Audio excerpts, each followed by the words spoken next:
Halo continues its streak of good episodes with this aptly titled one called Solace. Let's get into it.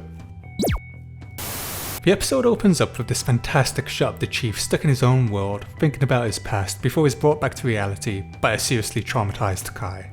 As the other Spartans try to sedate her, it takes a lot. Miranda is then recording an outfit McKee with a dressed up H1 microphone, and Jacob informs the Chief that they believe McKee was captured by the Covenant as a child and held hostage.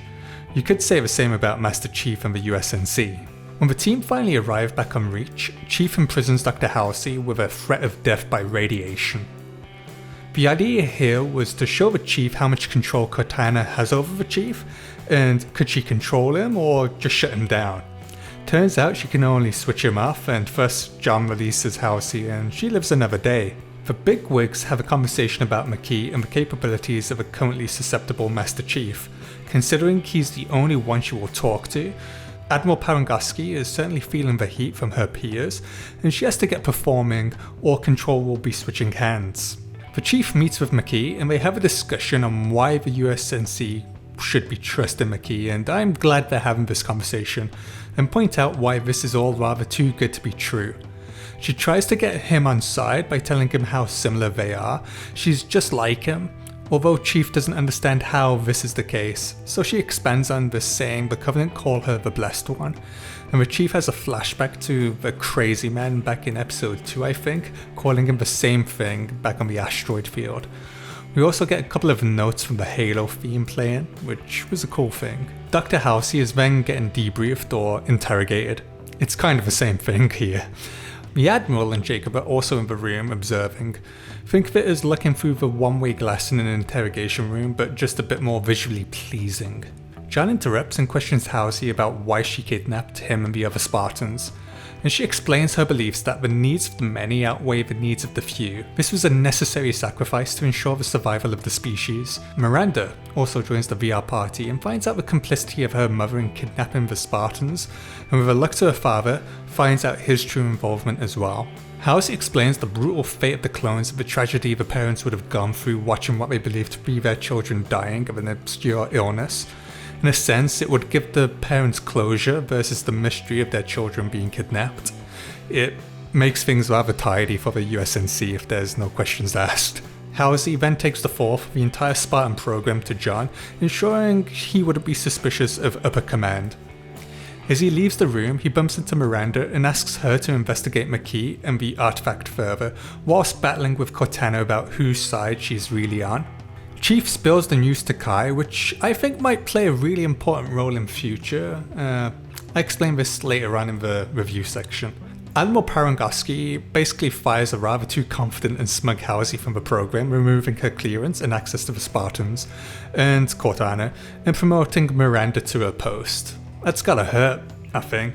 After trying to assess some files, Miranda goes to see Halsey and they have what seems to be a meaningful emotional heart-to-heart, and although there was probably some truth to some of the emotions, Halsey had an ulterior motive for seeing her daughter as she removes a contact lens.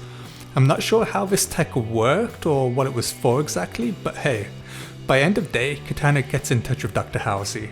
Back at the base, Chief and McKee converse, and she relays some shared experiences with touching a keystone, unlocking memories, trying to find out more secrets, and each time they interact with the artifact they could get sicker. She explains how with the Covenant they would pass to her lesser stones, and how eventually she stopped fighting and surrendered to what the stones were showing her. It allowed her to control the keystones.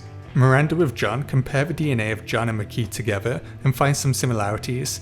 John then decides to have a look at the artifact again, and after some initial struggle, murdered by McKee, both John and the Blessed One find themselves on the Halo ring. They share a tender moment before coming back to reality.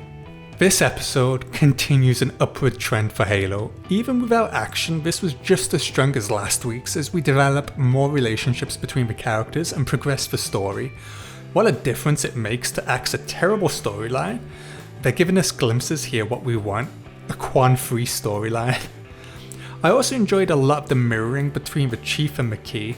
Although slightly different, McKee surrendered herself to the Covenant to get out of a seemingly lost cause of the situation, whilst Chief was kidnapped without any choice. They're both connected, and when they touch that artifact, they become synced up with one another.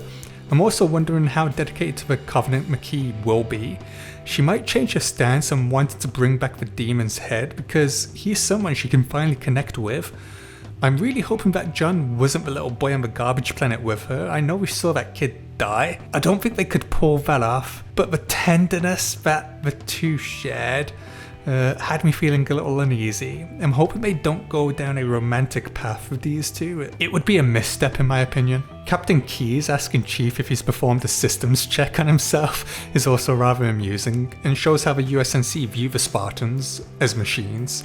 I alluded to this earlier, but I'm really wondering if Kai is going to try and assassinate Halsey.